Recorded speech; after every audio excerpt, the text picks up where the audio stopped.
Dear students, this is Imran Kazmi and here is your lecture 19 of Programming Fundamental.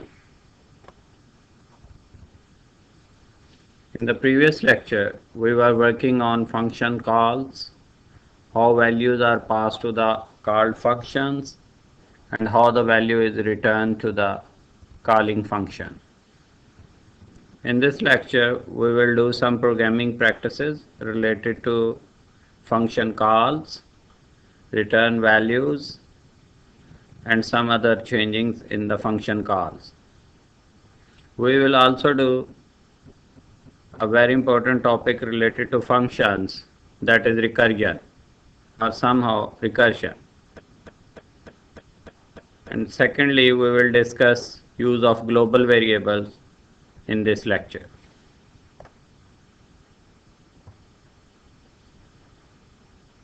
First of all, write down a program that input a number x in main function, calculate the factorial of number x in factorial function, that is a user defined function, and display the factorial of x in main. What we need to do in this program is that we need to input a number x in function main, then pass the value of x in a user defined function factorial. This user defined function would calculate the value of x, calculate the value of factorial of x and display the factorial of x back in the main function. It would return the value of factorial of x back in main, and the main function would print or display the factorial of function. Here we are. First of all, the prototype of a user defined function named as factorial. ये factorial का जो function है, इसमें हमारे पास start में int है. This is an indication that a value is being returned of type int, and one value is being passed as argument that is also of type int. So this factorial function would be called with one argument, and it would return a one value of type int. First of all, in main function, enter the number to calculate factorial. The value of x would be input. Then a factorial function would be called over here. This factorial function would bring the value of x as argument. This value of x would go over here to n. For example x की value आपने 5 enter की है, तो जब factorial का function call होगा तो ये x की वैल्यू लेके जाएगा. अगर 5 है तो 5 लेके जाएगा, अगर x की वैल्यू 6 है तो 6 लेके जाएगा. जो भी आप नंबर इनपुट करेंगे वो नंबर आपका पास ऑन हो जाएगा इस n को. Then over here this loop would start from n up to 1 and f equal to f multiply by n.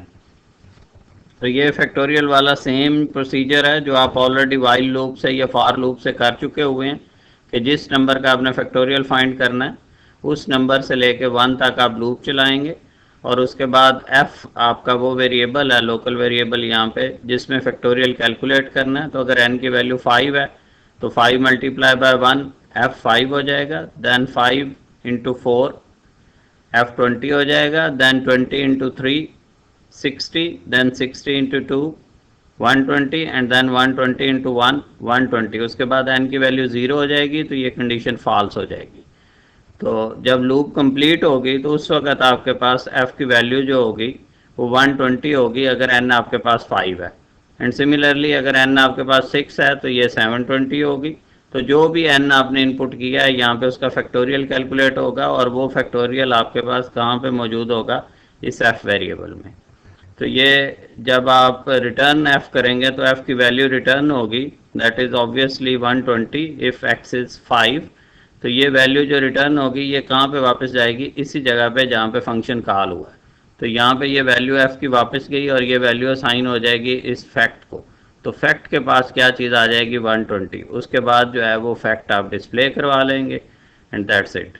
तो एक्चुअली इसमें समझाने की ये कोशिश की गई है कि ये फैक्टोरियल का फंक्शन है जो एक नंबर लेके जाता है, उस नंबर का फैक्टोरियल कैलकुलेट करता है और फिर फैक्टोरियल की वैल्यू रिटर्न करता है, और वो वैल्यू जो रिटर्न आप करेंगे वो फैक्ट को असाइन होगी और वो फैक्ट डिस्प्ले हो जाएगी। ठीक है, तो इसमें हमने एक आर्गूमेंट पास किया है फैक्टोरियल के फंक्शन में, और फैक्टोरियल कैलकुलेट करके वैल्यू हमने रिटर्न करवाई है वापस मेन में कॉलिंग फंक्शन में, और वैल्यू डिस्प्ले करवाई है। ये इसका आउटपुट देखें, enter number two calculate the factorial 6। अब 6 का फैक्टोरियल 720 बन रहा है, तो वर्किंग इसकी किस तरह से होगी कि 6 आपने इनपुट किया, फैक्टोरियल ऑफ x यानी कि 6 की वैल्यू जो है वो x की वैल्यू 6 है, तो 6 पास ऑन किया, ये 6 n के पास जाएगा, और यहाँ पे जो है इसका फैक्टोरियल कैलकुलेट होगा, और फिर रिटर्न f से क्या होगा कि जो f का फैक्टोरियल n का फैक्टोरियल है that is obviously 720 if x is 6, तो f में आपके पास जो है वो 720 आ जाएगा, ये 720 रिटर्न होगा यहाँ पे, और वो वैल्यू जो है वो फैक्ट को असाइन हो जाएगी, और फिर फैक्ट जो है वो डिस्प्ले हो जाएगा। एक्चुअली इसमें हमें फैक्टोरियल का प्रोसीजर नहीं समझना, वो ऑलरेडी आप लोगों को ब्रीफ किया जा चुका हुआ है। यहाँ पे जो बात समझने वाली है वो ये है कि किस तरह से एक वैल्यू पास होती है, और फिर उसके बाद किस तरह से उस एक वैल्यू को रिटर्न करवाया जा सकता है back to the calling function. Okay, thank you. Now let's come toward the main topic, recursion. What is recursion? It has already been discussed that a function can call any other function, and we have also discussed that a function can even call itself.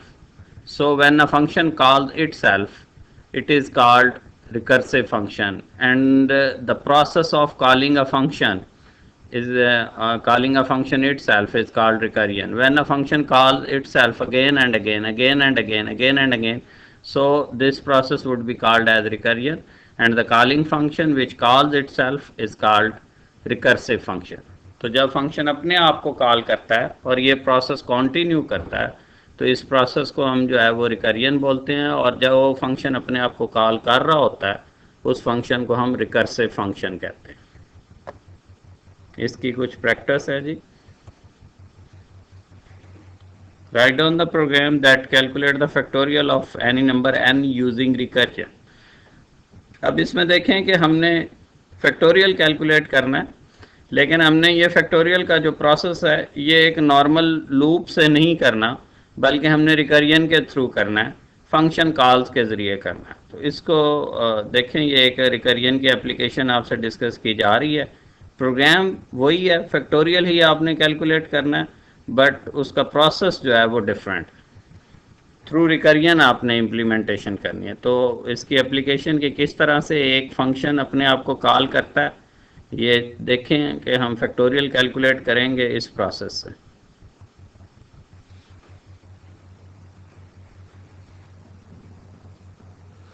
तो यहाँ पे भी start लेते हैं जी, सबसे पहले prototype से, int factorial and then int n।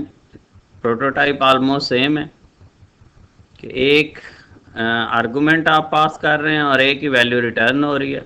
तो जो आर्गूमेंट पास हो रहा है वो भी इंटीजर टाइप का है, और जो वैल्यू रिटर्न हो रही है वो भी इंटीजर टाइप की है।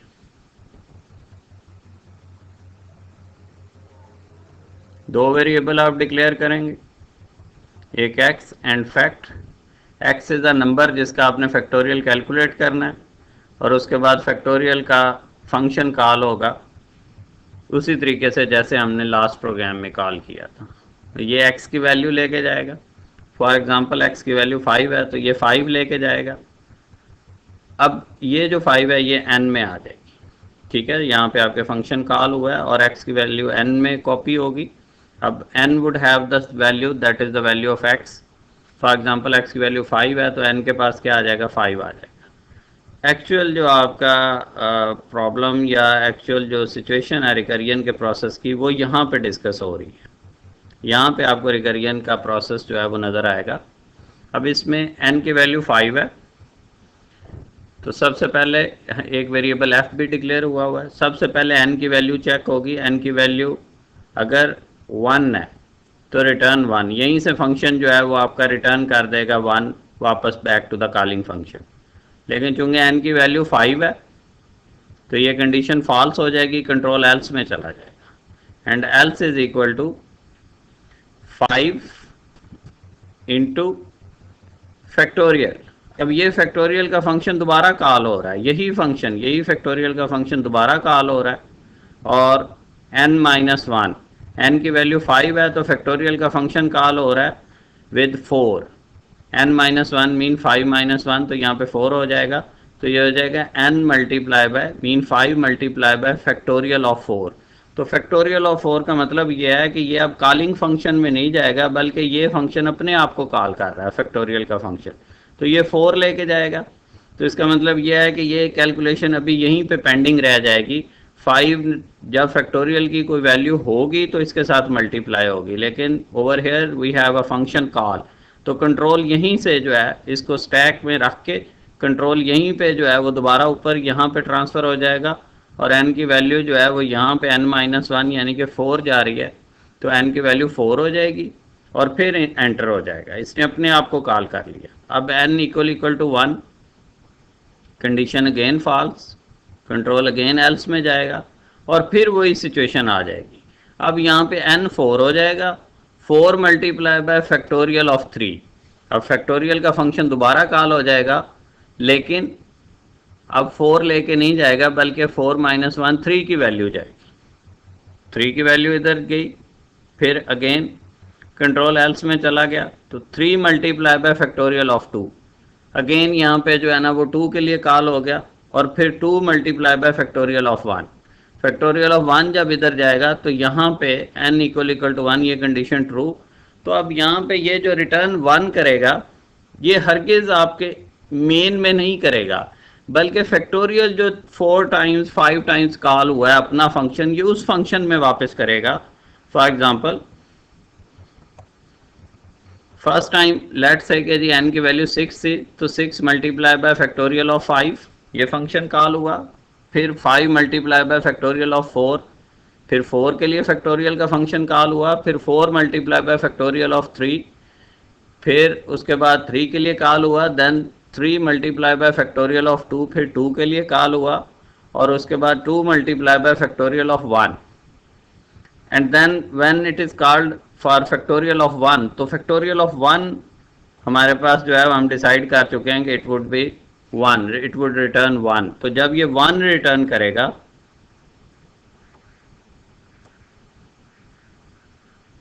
तो ये 1 जो है वो आपका इस प्लेस पे वापस आएगा, बजाय इसके कि वो मेन में जाए, तो यहाँ पे 1 रिटर्न होगा, तो 2 मल्टीप्लाई बाय 1 2, और फिर ये जो रिटर्न वैल्यू होगी ये आपकी इस जगह पे नहीं जाएगी, ये मेन में नहीं जाएगी, बल्कि इस जगह पे जाएगी, तो फैक्टोरियल ऑफ 2 की जगह पे 2 आएगा, 2 मल्टीप्लाई बाय 3 ये 6 हो जाएगा, और फिर 6 रिटर्न होगा इस प्लेस पे, ठीक है, फैक्टोरियल ऑफ 3 की जगह पे 6 आएगा, और फिर 6 मल्टीप्लाई बाय 4 24, और फिर 24 multiply by 5 120, and then 120 multiply by 6 720। जब 720 आपका कैलकुलेट होगा तो उसके बाद ये कॉल कंप्लीट होगी। तो इसका मतलब ये है कि एक दफ़ा ये प्रोसीजर इस तरह से चलेगा, टॉप टू बॉटम आएगा। अगर x की वैल्यू या n की वैल्यू 6 है तो पहले ये टॉप टू बॉटम आएगा, और फिर बॉटम से वैल्यू कैलकुलेट करके ये दोबारा ऊपर की तरफ जो है वो वैल्यू इंटीग्रेट होती जाएगी और कैलकुलेट होती जाएगी। तो यहाँ पे आके एक्चुअल वैल्यू कैलकुलेट हुई है, तो यहाँ पे वैल्यू 1 बनी है, तो वो 1 यहाँ पे रिटर्न हुआ तो वैल्यू 2 बन जाएगी, फिर 2 यहाँ पे रिटर्न हुआ तो ये 6 हो जाएगा, और फिर 6 यहाँ पे रिटर्न होगा तो 24, और फिर 24 यहाँ पे रिटर्न होगा तो 120, और फिर 120 इस जगह पे रिटर्न होगा, देन 720। उसके बाद ये फंक्शन कॉल जो है वो आपकी कंप्लीट हुई है, ये वाली, उस वक्त आपके फंक्शन कॉल 720 पे कंप्लीट हुई है, देन रिटर्न f। अब यहाँ पे f की वैल्यू जो है वो फाइनल कैलकुलेट हुई है, दैट इज़ 720, और ये 720 आपकी रिटर्न हो जाएगी यहाँ पे, और ये 720 वैल्यू मिल जाएगी फैक्ट को, और उसके बाद फैक्ट जो है वो डिस्प्ले हो जाएगा। एक्चुअली ये हो रहा है कि आपका ये जो फैक्टोरियल का फंक्शन है ये बार बार कॉल हो रहा है, और ये यहाँ पे कॉल हो रहा है। तो अगर n की वैल्यू 6 है तो 6 मल्टीप्लाई बाय फैक्टोरियल ऑफ 5, ये चीज़, फॉर एग्जांपल x की वैल्यू 6 है, 6 के साथ कॉल हुआ, 6 n में आई, तो यहाँ पे ये वाली फंक्शन कॉल इस तरह से होगी, f equal to n multiply by factorial of n minus one, mean 6 multiply by factorial of 6 minus one, that is 5। तो 6 मल्टीप्लाई बाय फैक्टोरियल ऑफ 5, तो फैक्टोरियल ऑफ 5 के लिए यहीं से फंक्शन कॉल ये वाली दोबारा शुरू हो जाएगी। बिल्कुल यही चीज़ मैंने यहाँ पे रखी, 6 मल्टीप्लाई बाय फैक्टोरियल ऑफ 5, तो यही फंक्शन कॉल हुआ और फिर दोबारा एंटर हुआ उस फंक्शन में 5 लेके, और फिर 5 फैक्टोरियल ऑफ 4, फिर अगेन यही फंक्शन कॉल हुआ। तो ये चीज़ जो है, ये इस पे गौर करना है आपने कि यहाँ से फंक्शन कॉल जो है वो मेन में वापस नहीं चली रही, बल्कि ये फंक्शन जो है फैक्टोरियल वाला दोबारा कॉल हो जाता है। अगर 6 है तो फैक्टोरियल ऑफ 5 कॉल हो जाएगा, अगर n की वैल्यू 5 है तो फैक्टोरियल ऑफ 4 कॉल हो जाएगा, फिर n की वैल्यू 4 होगी तो फैक्टोरियल ऑफ 3 कॉल हो जाएगा, फिर n की वैल्यू 3 है तो फैक्टोरियल ऑफ 2 कॉल हो जाएगा, फिर n की वैल्यू 2 है तो फैक्टोरियल ऑफ 1 कॉल। जब फैक्टोरियल ऑफ 1 कॉल होगा देन रिटर्न 1। अब ये जो रिटर्न 1 है ये बैक टू मेन नहीं है, बल्कि ये बैक टू फैक्टोरियल है जिसने फैक्टोरियल ऑफ 1 कॉल किया है। एग्जैक्टली यहाँ पे फैक्टोरियल ऑफ 1 कॉल हुआ तो ये 1 रिटर्न हुई, ये 1 वैल्यू इस फैक्टोरियल ऑफ 1 की जगह पे रिटर्न होगी। ये स्टैक में वैल्यूज लगती जाएंगी अनकैलकुलेटेड, ये पेंडिंग प्रोसेस, और जब वैल्यू इसकी कैलकुलेट होती जाएगी तो ये यहीं पे वैल्यू वापस रिटर्न करता जाएगा। तो इस तरह से पहले ये स्टैक इस तरह से फिल होगा और फिर इसकी कैलकुलेशन जो है वो बॉटम से स्टार्ट होकर टॉप पे जाएगी, और यहाँ पे जब फैक्टोरियल ऑफ 5 ये रिटर्न करेगा 120, तो 126 से मल्टीप्लाई होकर हो जाएगा 720, और फिर 720 के बाद ये वाला फंक्शन कंप्लीट हो जाएगा, फिर दोबारा कॉल नहीं होगी, और फिर रिटर्न f करेंगे तो f की वैल्यू रिटर्न जो होगी वो यहाँ पे रिटर्न होगी 720 और वो फैक्ट। अब ये देखें कि यहाँ पे कोई लूप नहीं लगी हुई, लेकिन इस फंक्शन ने फैक्टोरियल ने खुद अपने आप को बार बार कॉल किया, और कब तक कॉल किया है, जब तक वो 1 तक नहीं पहुँच गया।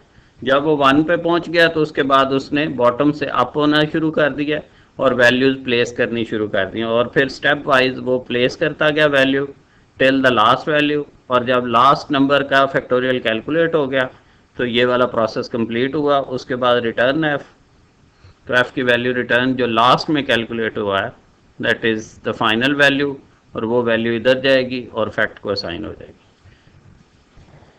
तो यहाँ पे ये जो फैक्टोरियल है ये आपका रिकर्सिव फंक्शन है, और यहाँ पे थ्रू रिकरियन जो है वो हमने फैक्टोरियल जो है वो कैलकुलेट किया है, क्योंकि आप देख सकते हैं कि ये जो फैक्टोरियल का फंक्शन है इसने किसको कॉल किया, खुद अपने आप को कॉल किया है। ये फंक्शन कॉल है और ये वैल्यू पास हो रही है इसी फंक्शन में, तो ये बार बार अपने आप को कॉल करता जा रहा है एक वैल्यू कम करके।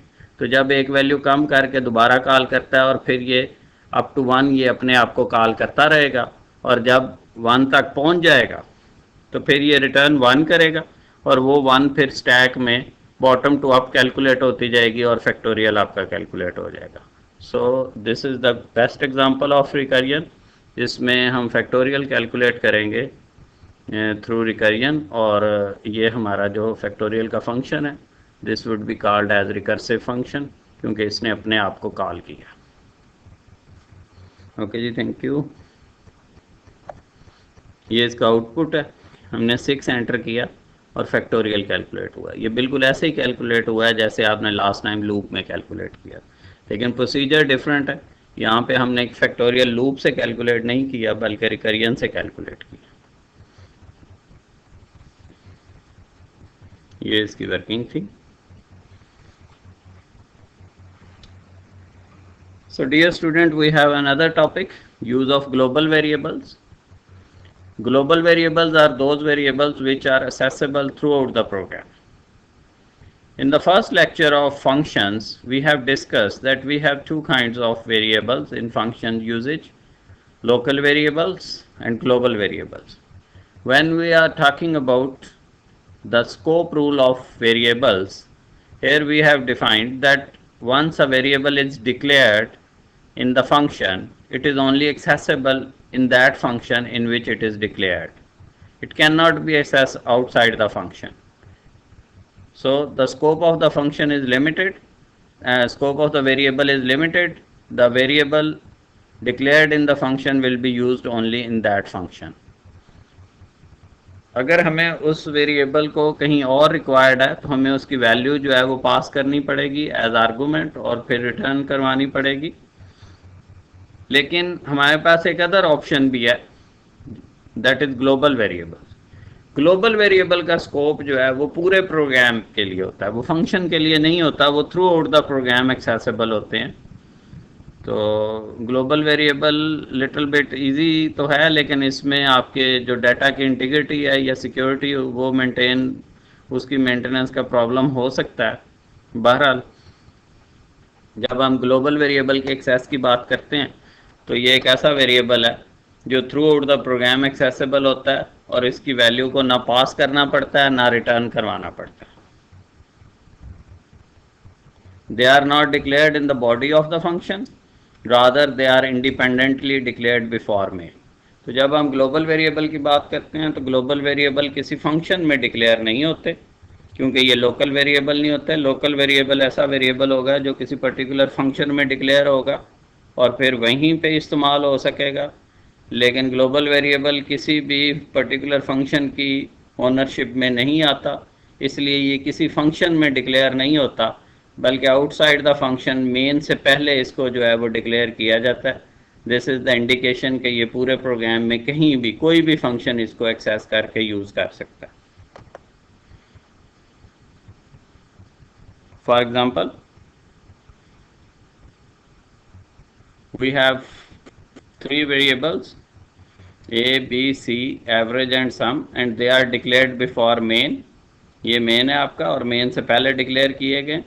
इसकी डिक्लेरेशन इस चीज़ को इंडिकेट कर रही है कि ये किसी फंक्शन की बॉडी में डिक्लेयर चूँकि नहीं हुए, तो इसका मतलब ये है कि ये ग्लोबल वेरिएबल हैं जो मेन से पहले डिक्लेयर हुए हैं और इनको आप किसी भी जगह पे इस्तेमाल कर सकते हैं। उसके बाद हमारे पास मेन है, enter 3 numbers A, B and C. अब ये देखें कि ये जो ए, बी एंड सी है, they are declared before main but they are being used in main because they are global variables. अगर ये ग्लोबल ना होते तो डेफिनेटली आप किसी भी दूसरे फंक्शन के वेरिएबल्स को डायरेक्ट इस्तेमाल नहीं कर सकते। तो चूँकि ये ग्लोबल वेरिएबल हैं, मेन से पहले डिक्लेयर हुए हुए हैं, इसलिए आप इनको किसी भी फंक्शन में डायरेक्ट यूज़ कर सकते हैं।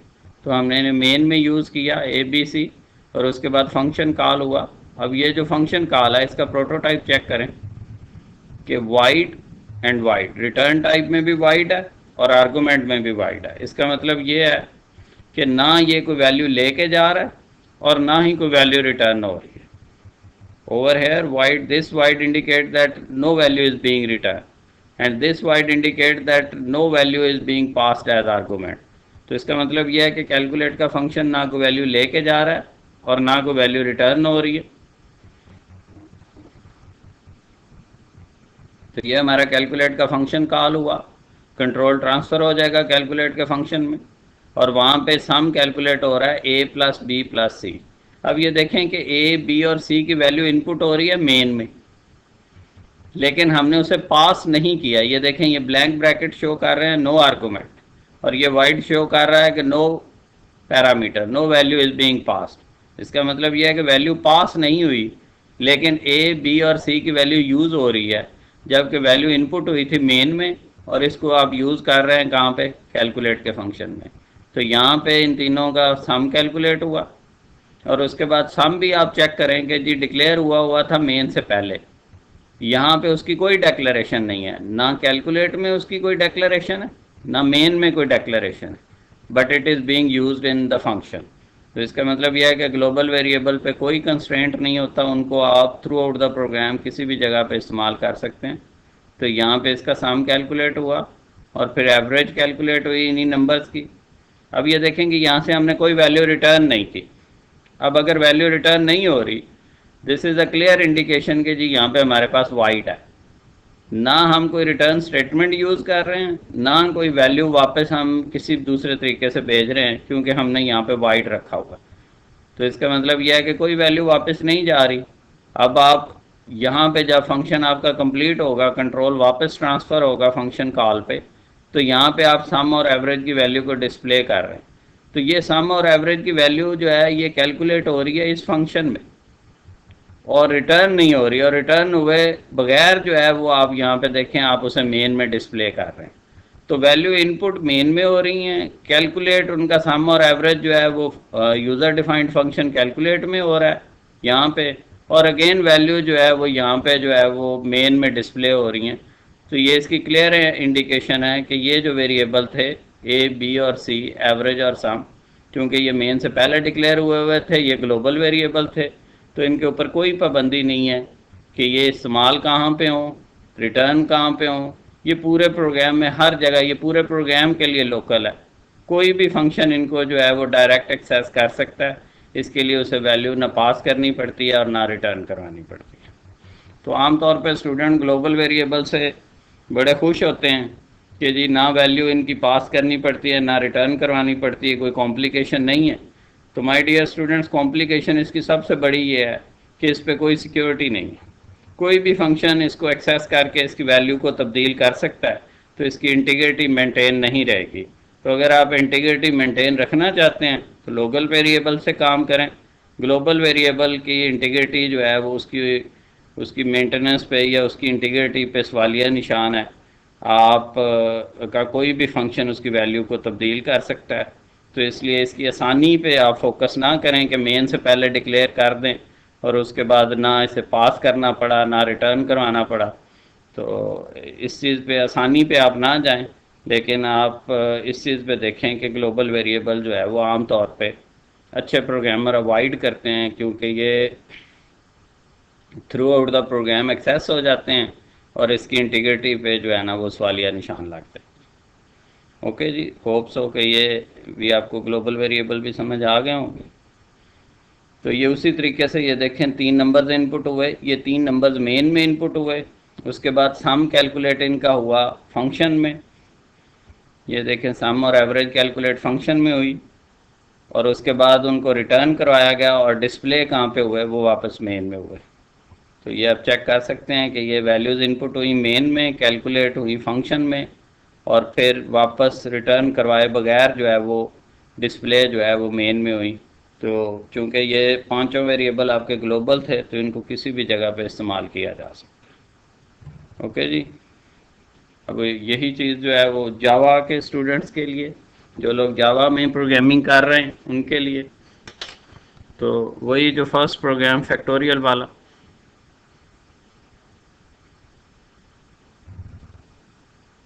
एक स्ट्रिंग आप एंटर करेंगे, फिर इंटीजर डॉट पारसेंट से वो स्ट्रिंग जो है वो इंटीजर में कन्वर्ट होगा, और अगेन फैक्टोरियल का फंक्शन कॉल होगा जो एक्स की वैल्यू को लेके जाएगा। ये एक्स की वैल्यू यहाँ पे आ जाएगी एन में, और फिर उसी नॉर्मल प्रोसीजर से आपका फैक्टोरियल कैलकुलेट होगा, जो कि फॉर एग्जांपल एन की वैल्यू 5 है, तो 5 ग्रेटर देन 1 तक लूप चलेगी। तो फर्स्ट टाइम क्या होगा, F is equal to F multiply by, तो f की वैल्यू अगर 1 है, n की वैल्यू 5 है, तो 1 मल्टीप्लाई बाय 5, f 5 आ जाएगा। फिर n की वैल्यू 4 हो जाएगी, तो 5 मल्टीप्लाई बाय 4 f 20 हो जाएगा। फिर n की वैल्यू 3 हो जाएगी, 20 मल्टीप्लाई बाय 3 60, फिर n की वैल्यू 2 हो जाएगी, 60 multiply by 2 120, and then 1 120 multiply by 1 120। तो रिटर्न f करेंगे तो value of f would be 120, this 120 would be return over here, यहाँ पे रिटर्न होगी, और ये फैक्ट को असाइन हो जाएगी, और उसके बाद उसी तरह से सिस्टम डॉट आउट से आप फैक्ट की वैल्यू को जो है वो डिस्प्ले करवा सकते हैं।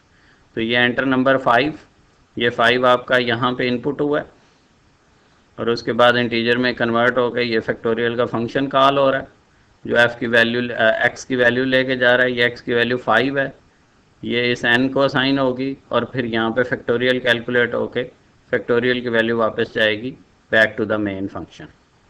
तो ये वही प्रोग्राम है जो मैंने अभी C++ में करवाया। आप फैक्टोरियल का प्रोग्राम उसी तरीके से आप जावा में कर सकते हैं। तो समझने वाली बात इसमें अगेन वही है कि किस तरह से एक फंक्शन वैल्यू पास करता है, और फिर वैल्यू जो है वो किस तरह से दोबारा रिटर्न करवाई जाती है। तो अब यही प्रोग्राम मैंने जैसे C++ में करवाया, अब सेम आप उसको जावा में भी इम्प्लीमेंट कर सकते हैं।